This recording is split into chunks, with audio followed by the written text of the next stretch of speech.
Hello, everybody. I think we've all been in a position where there's a fragrance that we are really interested in, but don't feel quite ready to pull the trigger on it because we haven't actually smelled it. These blind buy situations can be a little nerve-wracking because nobody wants to shell out big or even small bucks on something that they aren't going to like.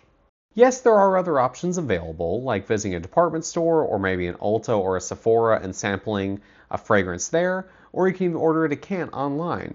But there are challenges with that too. Not everyone lives near a department store or an Ulta or a Sephora.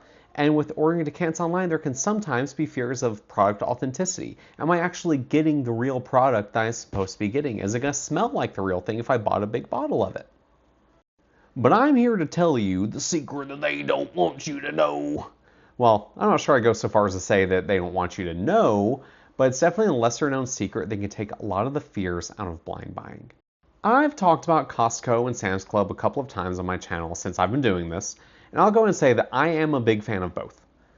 Give me the hot dogs, give me the pizza, give me the massive quantity of toilet paper that could supply a college campus for an entire month. I love Costco and Sam's Club.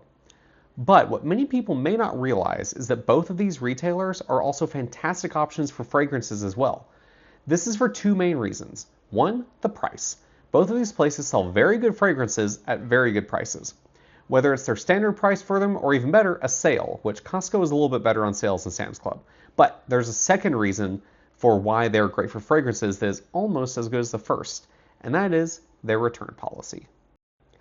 I was at Sam's Club over the holidays, and they usually have their fragrances behind a lock and key where you have to do a song, dance, maybe even an animal sacrifice to get an employee to come over to unlock the case and bestow your chosen smell upon you.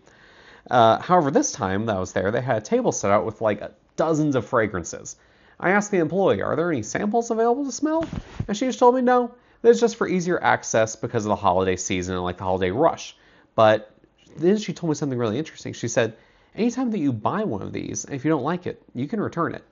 She then went on and said, as long as you haven't used like half the bottle or something. And I think that was more of an editorial on her part than an actual like company policy about usage before like it would be ineligible for a return. Either way, that made me look a little more into this. And yes, if you're not satisfied with your fragrance purchase, you are able to return it. This takes so much fear out of the blind buying process, knowing that if I absolutely hate something, I can get my money back.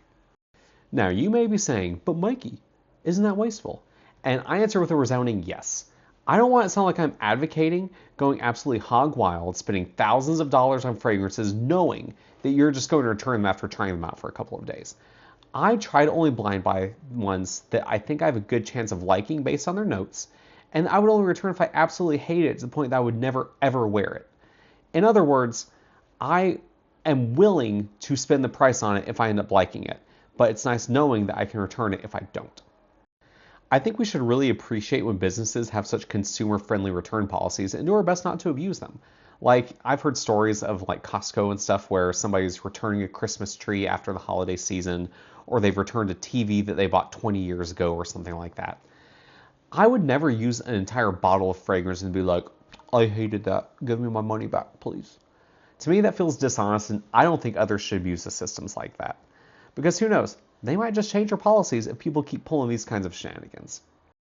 But if there's a fragrance that you're really interested in and you can't try it through other means before making a big purchase of like an entire bottle, this could be a good way to get that bottle while minimizing your own financial risk in the event that it doesn't work out. So this is kind of one of my little secrets of fragrances that we definitely should not abuse, but it's nice knowing that it is there.